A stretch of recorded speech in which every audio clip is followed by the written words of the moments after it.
okay, I want to catch what Burke said earlier. Mm-hmm. Oh, all in favor of blockchain as a technology. Anything that makes transfers of information secure, all against current applications. Right. So let's... Yeah, agreed. Right, let's talk specifically about what blockchain can be used for positively. Blockchain in its decentralized ledger way can make it so that when you buy something, the record is forever. It is secure. You cannot have identity theft. You can't steal that transaction. It exists for all eternity in that ledger. Yeah. And that's really cool. So yeah, it is a permanent paper trail. Yeah.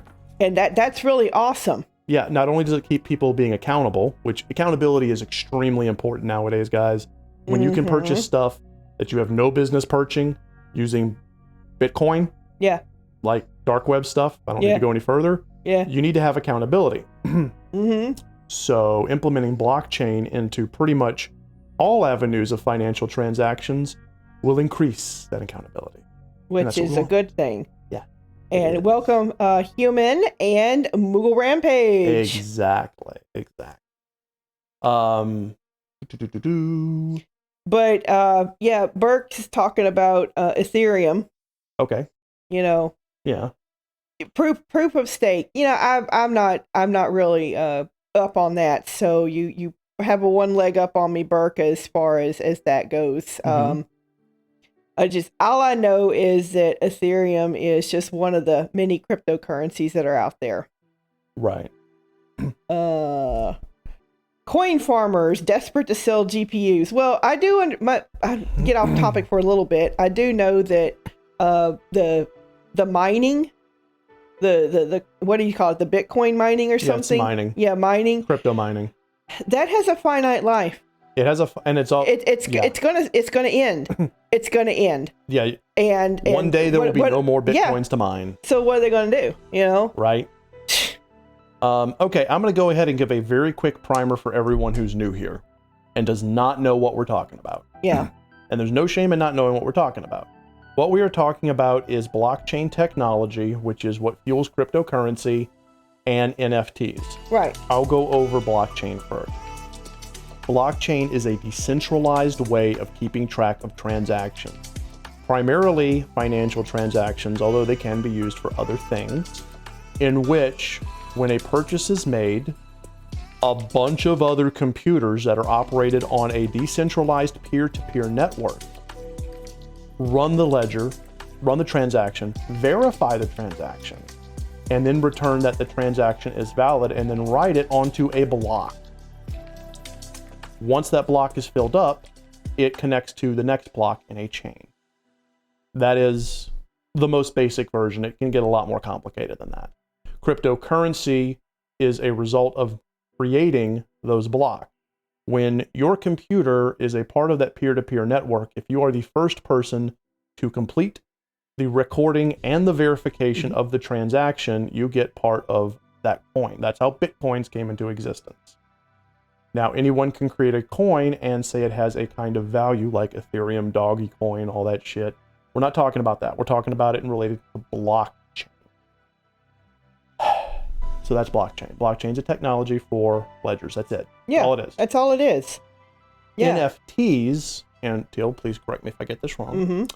NFTs are basically a piece of digital creation. It can be artwork, it can be music, it can be a video, it can be anything that is digitally signed with an internal signature, non-fungible. Right. Non-fungible. Non-fungible. Non-fungible. That makes it unique. Let's look at a Pokemon card. Okay, you have your Pikachu Pokemon card.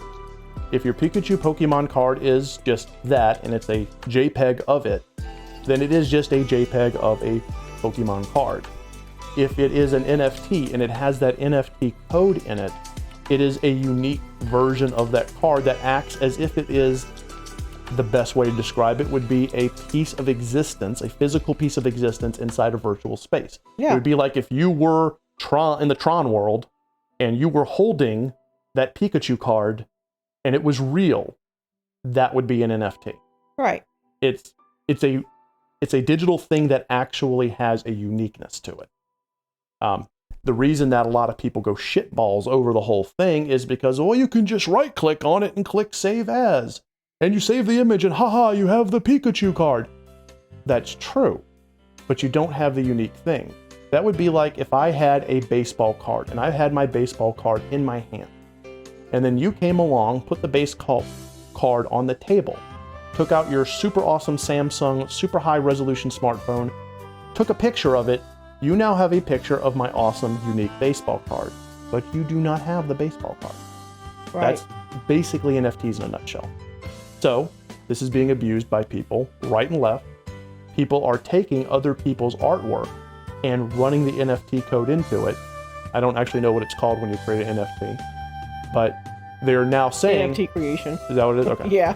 So they're taking other people's artwork. Let's say we have a piece of artwork of a character from Valkyrie Chronicles, okay?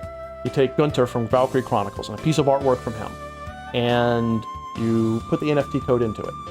You technically, according to the way NFTs work, you own it. You don't own it, you stole it. You stole it. You're a piece of human trash. But as far as the code goes, you now own that picture of Gunter from Valkyrie Chronicles. Right. And that is what's happening, this IP theft, and that is what is reprehensible. That is what is disgusting. Because the technology doesn't have to be used that way. It is. And technology is never bad, it's the implementation that's bad. But yeah, go ahead, Jill. Yeah, so basically, the controls that are in place for physical objects have yet to be developed for these digital objects. And government laws that's been developed for physical objects is still being discussed and hopefully implemented for the digital world. Right. So there's some catch up that has to happen with the legal side of things. Yep. And the control side of things, what do we call the auditor side of things. Right. And, that once those get put in place, because it's happened before, we saw it with music tracks. MP3s, Napster. MP3s, Same concept. Once everything is put in place, you're going to see such a drastic reduction in all this NFT theft and IP theft nonsense. Correct.